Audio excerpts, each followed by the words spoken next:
السلام علیکم ورحمۃ اللہ وبرکاتہ نحمدہ ونصلی علی رسولہ الکریم اما بعد فاعوذ باللہ من الشیطان الرجیم بسم اللہ الرحمن الرحیم رب اشرح لی صدری ویسر لی امری واحلل عقدۃ من لسانی یفقہوا قولی ربی زدنی علما ربی یسر ولا تعسر وتمم بالخیر وبک نستعین یا فتاح یا فتاح یا فتاح اللهم انفعنا بما علمتنا وعلمنا ما ينفعنا وزدنا علما سبحانك لا علم لنا إلا ما علمتنا إنك أنت العليم الحكيم اللهم ألهمنا رشدنا وقنا شر أنفسنا ربنا تقبل منا إنك أنت السميع العليم وتب علينا إنك أنت التواب الرحيم آمین یا رب العالمین۔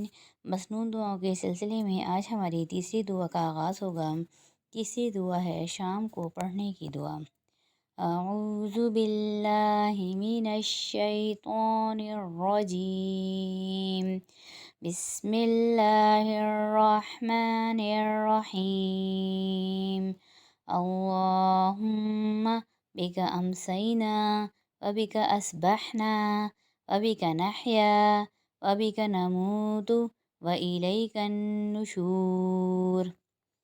ترجمہ: اے اللہ، ہم تیری ہی قدرت سے شام کے وقت میں داخل ہوئے اور تیری ہی قدرت سے صبح کے وقت میں داخل ہوئے، اور تیری ہی قدرت سے ہم جیتے اور مرتے ہیں، اور مرنے کے بعد اٹھ کر تیری ہی طرف جانا ہے۔ اس کے قواعد دیکھ لیتے ہیں۔ اللہم، اللہ اس کے ساتھ زبر آ رہا ہے تو اللہ کا نام موٹا، اللہم میں ہمیشہ اللہ موٹا پڑا جائے گا۔ میم پہ میم مشدد ہے تو یہاں پر غنہ ہوگا تھوڑا سا۔ اللہم ایک الف کی مقدار، یعنی ایک انگلی کھلی اور بند کی۔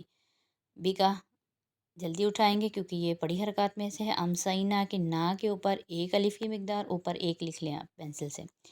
وبی کا جلدی اٹھائیں گے، اسبحنا ایک الف کی مقدار نا پہ۔ وبی کا جلدی اٹھائیں گے، ناحیا ایک الف کی مقدار کھڑا زبر پہ۔ وبی کا جلدی اٹھائیں گے، نموتو میم و مو واو مدہ بن رہا ہے، یہاں پر بھی ایک الف کی مقدار۔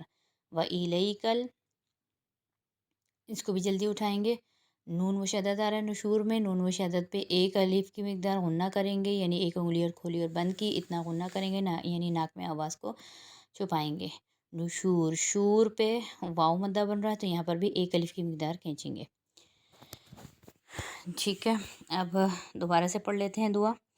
اللہم بک امسینا وبک اسبحنا وبک نحیا وبک نموت والیک النشور۔ امید ہے آج کا سبق آپ لوگوں کی سمجھ میں آ گیا ہوگا۔ جتنی بھی دعائیں ابھی تک ہو چکی ہیں ان سب کو اپنے اعمال میں لانے کی کوشش کریں، ڈیلی کی دعائیں یاد کریں اور سامنے ایسی جگہ پر لکھ لیں جہاں بار بار نظر پڑے اور یاد دہانی ہوتی رہے۔ اللہ تعالی ہمیں سنتوں پر عمل کرنے اور ان کی پابندی کرنے کی توفیق عطا فرمائے۔ آخر الدعوانا عن الحمد للہ رب العالمین، سبحان ربک رب العزت عما یصفون وسلام علی المرسلین والحمد للہ رب العالمین۔ السلام علیکم ورحمۃ اللہ وبرکاتہ۔